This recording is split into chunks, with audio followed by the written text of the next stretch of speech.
everyone! Welcome back to my channel. It's Janelyn again, and I hope you're having a fantastic day or night wherever you are in the world. And if you're just joining me, welcome. Here we do planty things, so if that interests you, consider in subscribing to my channel and hit that bell button so that you're updated with my latest videos. So in this video guys, I'm going to be repotting my Syngonium Thai Pink Splash. And I got it last Tuesday, February 9, 2021. And I'm just waiting for my glazed ceramic terracotta pot that I've ordered from Etsy. So this one is so beautiful guys. As you can see, it complements the pink variegation in my pink splash. And it comes with a saucer as well. So going to show you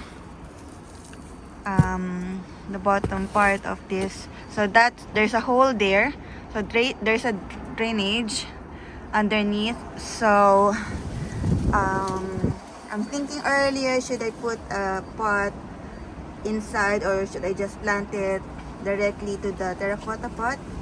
And I think it would look better if the plant is just in the terracotta pot. So I will just put the soil directly on the pot. So back to our topic here guys. It's very windy outside. As you can see there, it's so cold as well. But the lighting here is better. So I'll just keep the pink splash there. And what we're going to use are these cactus, succulent, and bonsai special plants compost. So I like this plant compost because it's a mixture of sphagnum moss and perlite. So it will help with the drainage and it will hold the moisture as well. And I will add an additional perlite, so you can see there guys, with my soil mixture to add more drainage and aeration on the plant. And I'll put a little bit of orchid repotting mix as well, so orchid bark. So more drainage, so we want more drainage on the soil.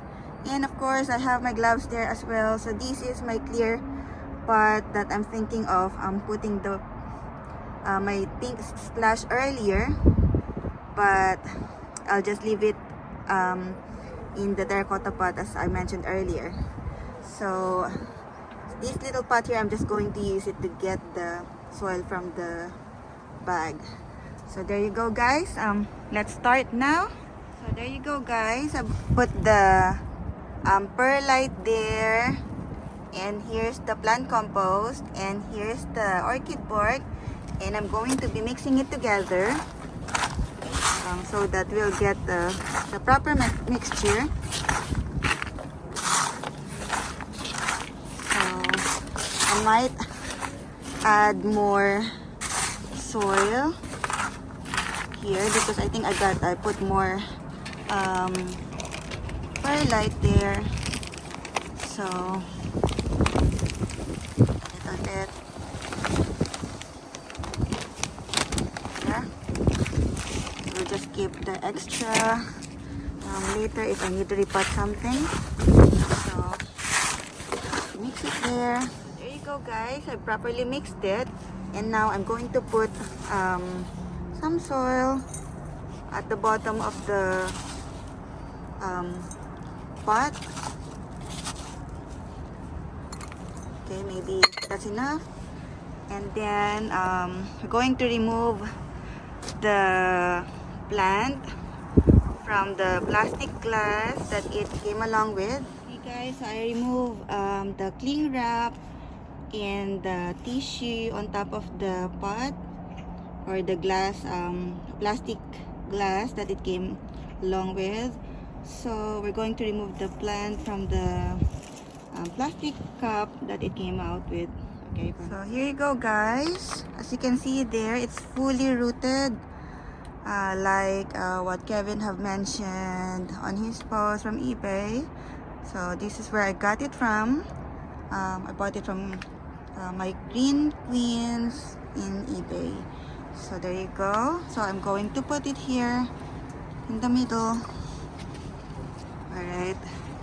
So because this is a mixture of plants, so I'm just going to put the soil on top of it, guys.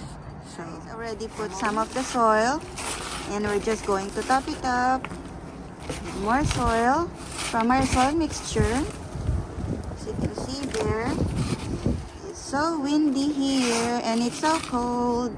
My hands are already freezing, but so that I can show you much better, guys, how it looks like. So we'll just do it here outside the garden. So there you go, guys. As you can see, it's so pretty. And we'll put it on top of the saucer here. So there you go. It's beautiful. As you can see. So let me fix it a little bit. I'm just going to water it, guys.